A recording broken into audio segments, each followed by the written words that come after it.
you have like all of us up here. Here, so why don't we go one person on every side? Yeah, This? Take the passes sorry, off? yeah, sorry. Okay. It's better if you Yes, you're right. Amanda, why don't you come on this side? All right. We'll even it There all we out go. and we'll- Okay. Good. Here. You good? I'm good. All right.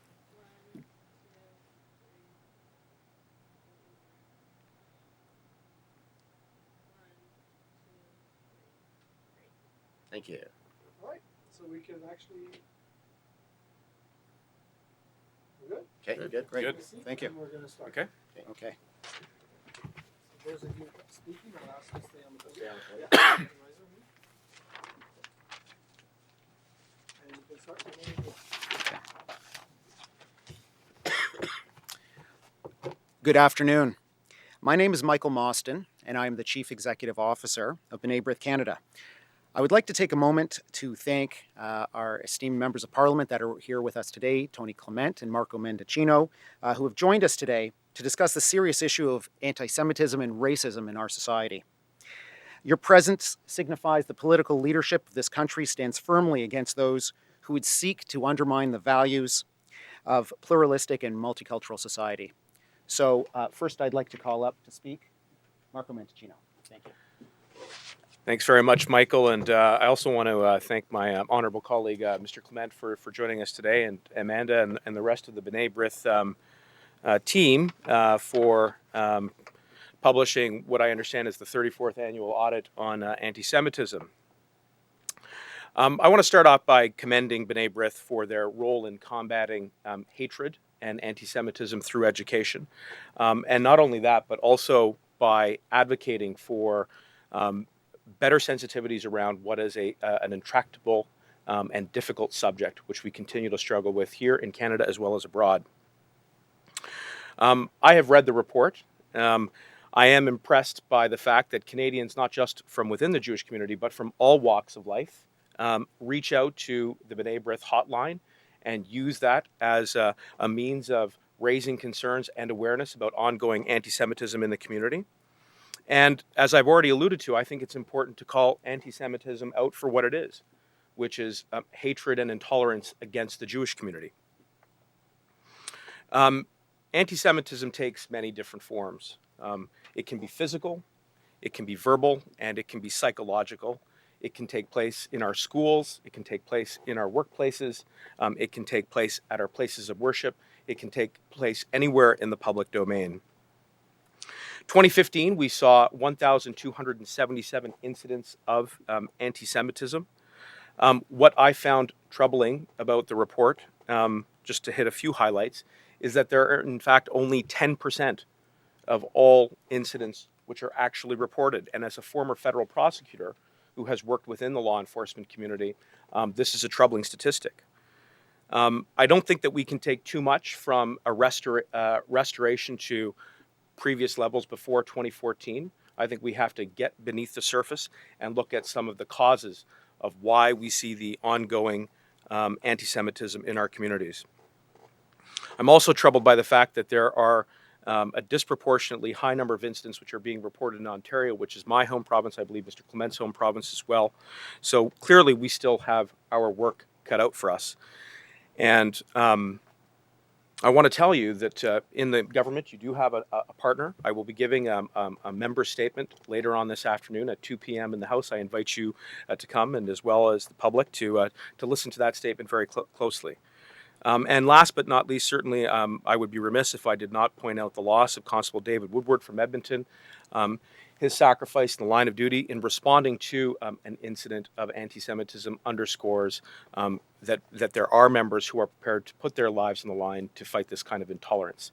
And the best way to do that is to continue to educate and to rely on the strength of our diversity and our inclusivity, which is at the heart of Canadian values. So thanks very much for this opportunity.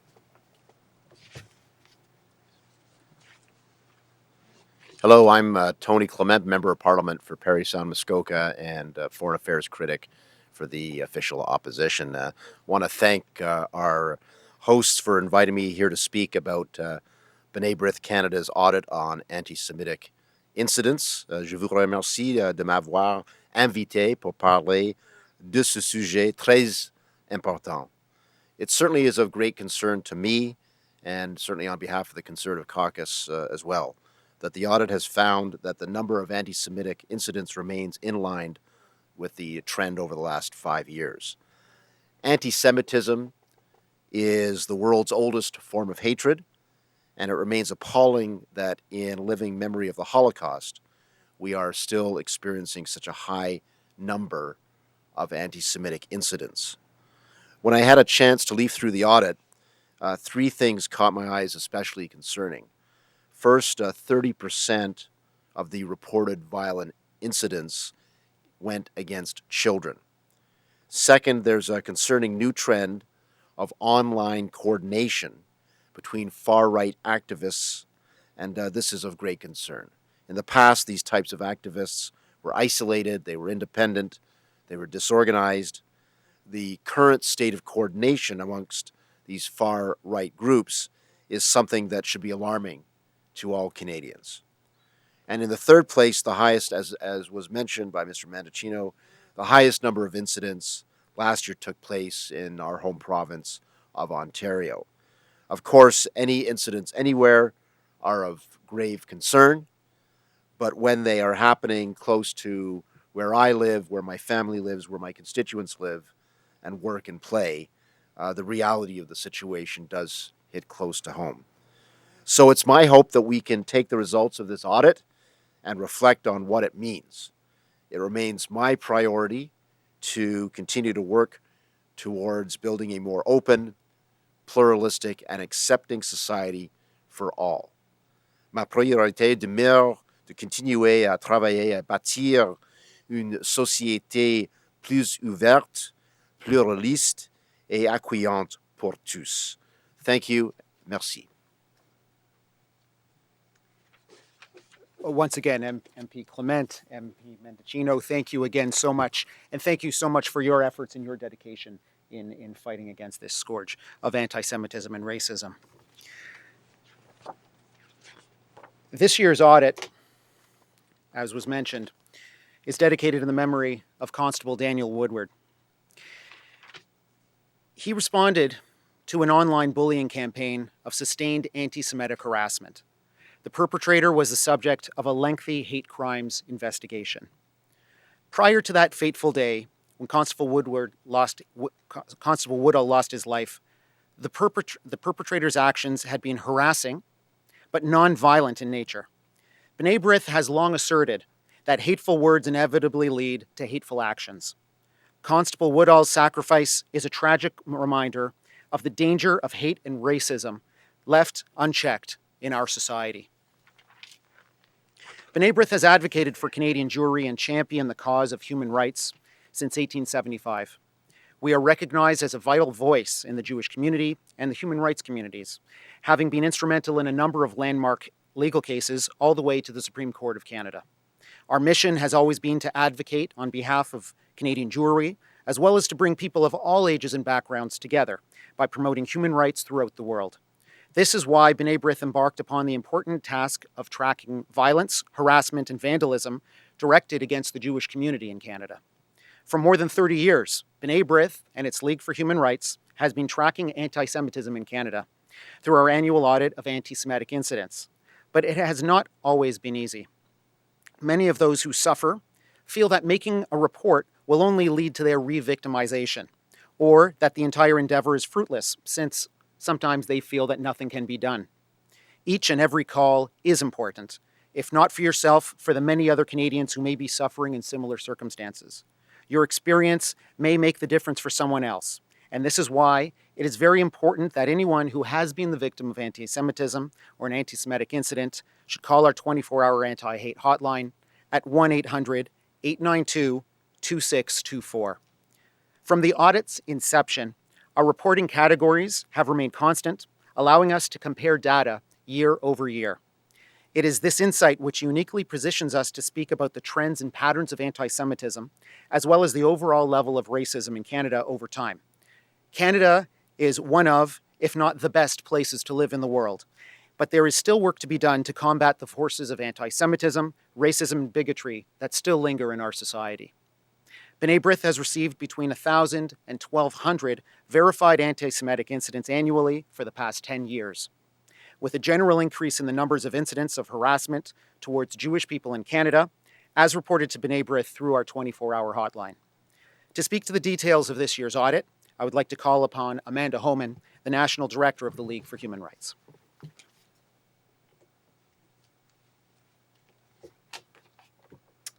Thank you, Michael, for the introduction, and Mr. Mendicino and Mr. Clement for being here with us today.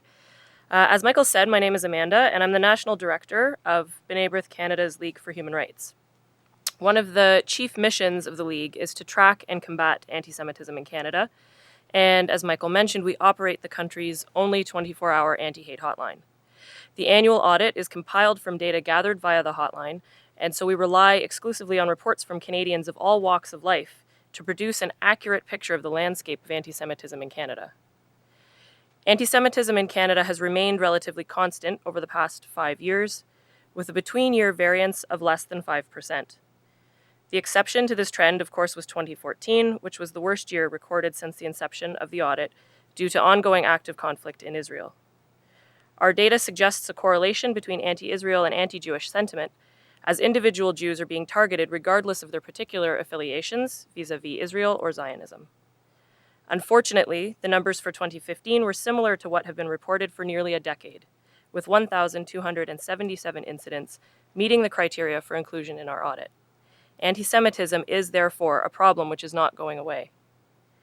Over the past decade, there has been a general increase in harassment towards the Jewish community in Canada, with a particular increase in incidents of online harassment taking place on social media. Vandalism is at its lowest point in 15 years, partly because of those who previously spread hatred via spray paint and swastikas have now moved online, reaching a much larger audience, while at the same time eliminating the risk associated with committing acts of vandalism. Violent incidents also decreased slightly last year. However, as Mr. Clement mentioned, children were the target in approximately 30% of violent incidents in 2015, with one child actually needing medical attention for his injuries. And finally, as Michael mentioned, this year's audit is dedicated to Edmonton Hate Crimes Officer Constable Daniel Woodall, who was killed in the line of duty in June while responding to a call of anti-Semitic threats. B'nai Brith is tremendously grateful for the sacrifices of all our many law enforcement partners across the country as they work to uphold the safety and security of all Canadians. In honor of Constable Woodall, B'nai Brith will be making a donation in his memory to a scholarship fund for his children. I now turn the podium over to Stephen Slimovich, our National Legal Counsel, who will speak to the numbers in Quebec.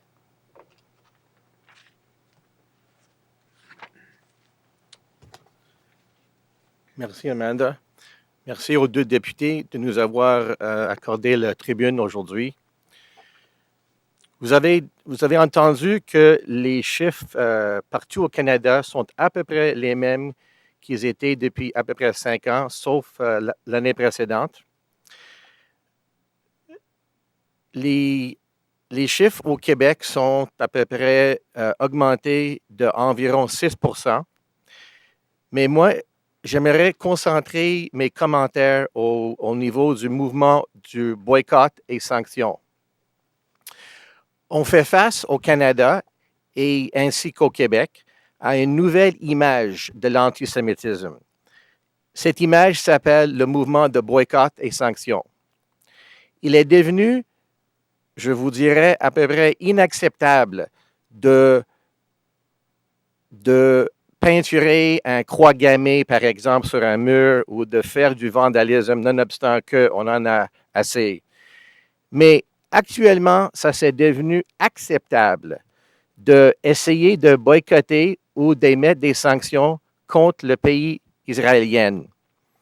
Et la réponse à ça que les membres de ce groupe donnent, c'est que l'Israël constitue une nation, un pays apartheid. Rien ne peut être moins vrai que ce commentaire. Il existe actuellement à peu près 50 théâtres de guerre partout dans le monde.